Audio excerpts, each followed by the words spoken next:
Alors, bonjour. Alors, aujourd'hui, je viens, suite au dépôt de la pétition, aujourd'hui à l'Assemblée nationale, une pétition de plus de 12 000 signataires concernant le deuil périnatal. Alors, en janvier dernier, un couple de ma circonscription m'ont présenté un projet de pétition parce qu'ils venaient de vivre une situation importante dans leur vie et qui était un drame personnel qu'ils vivaient comme jeune couple. Alors, je vous les présente. Alors, il s'agit de Marie-Pierre Dubé et de Conti Chim qui ont vécu une situation de la perte d'un enfant mort-né. Alors, la situation qu'ils ont vécue, ils ne sont pas les seuls au Québec. Il y a plus de 400 familles qui vivent la même situation et qui, malheureusement, n'ont pas le droit, pour les papas, au régime québécois d'assurance parentale et n'ont pas le droit non plus à une compensation en lien avec la loi des normes du travail, puisque la loi des normes du travail prévoit un congé de 5 jours sans compensation et, selon la date de l'événement, 2 jours avec compensation. Malheureusement, si cela arrive un vendredi, vous comprendrez qu'il n'y a pas de compensation.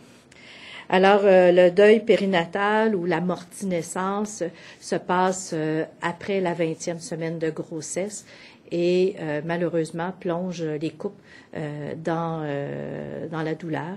Et aujourd'hui, au nom du Parti québécois, on veut premièrement vous dire beaucoup de courage dans l'épreuve que vous avez vécue. Et je laisserai Marie-Pierre et Conti vous parler de leur situation qu'ils ont vécue. Bonjour. Donc, un résumé de la situation, c'est qu'en janvier dernier, à 39 semaines de grossesse, donc notre fille Katsana a perdu la vie, donc in utero, à l'intérieur du ventre. À ce moment-là, bon, s'ensuit la naissance, disons, par voie naturelle. Par la suite, c'est là qu'on réalise que le père n'a droit à aucun congé de paternité. Par contre, la mère conserve son congé de 18 semaines de maternité pour se remettre et physiquement et surtout psychologiquement de cet événement qui est probablement le deuil le plus difficile à vivre dans une vie.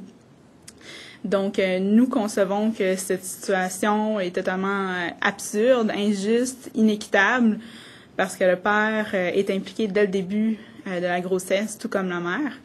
Et c'est non seulement le père qui gagne à bénéficier d'un congé au début pour pouvoir bien entamer son deuil, mais c'est aussi la mère qui bénéficie de ce congé parce que sinon la mère se ramasse seule à la maison dans son deuil avec les effets pour bébé qui restent à ranger.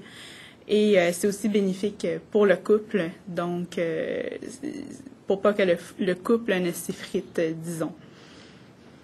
C'est ça exactement comme l'a dit ma conjointe. C'est un des deuils qui est le plus difficile à vivre. Parce que surtout, c'est pas quelque chose auquel on s'attend.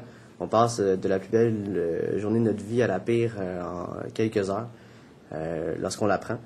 Après ça, quand on se fait dire qu'on est supposé retourner au travail dans les jours qui suivent, on sait pas trop comment se sentir. On sait pas si on est supposé en tant qu'homme le faire parce qu'on a l'impression que c'est notre devoir.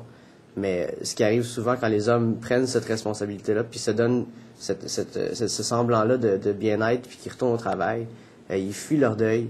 Ils le font pas comme il faut. Ce qui fait que après il y a des conséquences, il y a des dépressions qui se font assez souvent. Donc c'est important que l'homme et la femme aient le temps ensemble de faire ce deuil-là parce que lorsque ça arrive, les deux ensemble on le vit et c'est extrêmement pénible et c'est important que les deux puissent le voir ensemble puis le vivre ensemble en couple. Merci. Donc, c'est à la lueur de ce témoignage-là, on s'aperçoit à quel point c'est extrêmement important que les couples puissent vivre ensemble ce moment de deuil. Et c'est pourquoi on a bien écouté les demandes de la population à cet égard. On a compris aussi le message qui est exprimé dans la pétition qui a été déposée par ma collègue, la députée de Hochelaga-Maisonneuve. Et nous avons trouvé des solutions qu'on s'engage à mettre en place dès notre élection comme gouvernement. Donc, il y a différentes options possibles et soit de partager les semaines de congé parental de la mère, qui a de 15 à 18 semaines qui est réservée à elle, et une autre option aussi qui est le fait que les pères puissent avoir droit à la semaine, une semaine de paternité dans les circonstances où il y a deuil périnatal.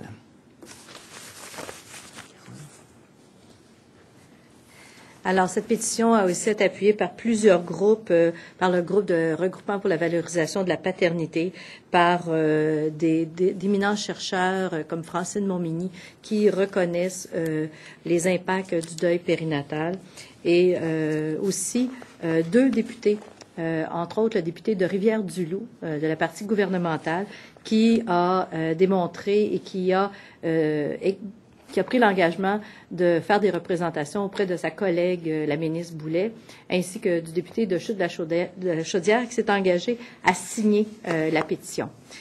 Pour terminer, je vous laisserai sur un mot qui vient de Chantal Verdon, spécialiste en deuil périnatal de l'Université du Québec en Outaouais, qui nous dit que le deuil d'un bébé pendant la grossesse, ce n'est pas le deuil du passé, comme le deuil d'un adulte. On ne rattache pas à une vie de souvenirs.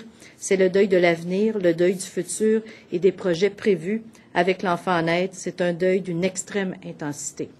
Alors, je pense qu'on doit tout mettre en œuvre pour faire en sorte que le deuil périnatal qui se vit en couple soit reconnu en couple. Et comme ma collègue, la porte-parole de la famille l'a dit, un Parti québécois au gouvernement prend l'engagement de régler cette solution. Merci.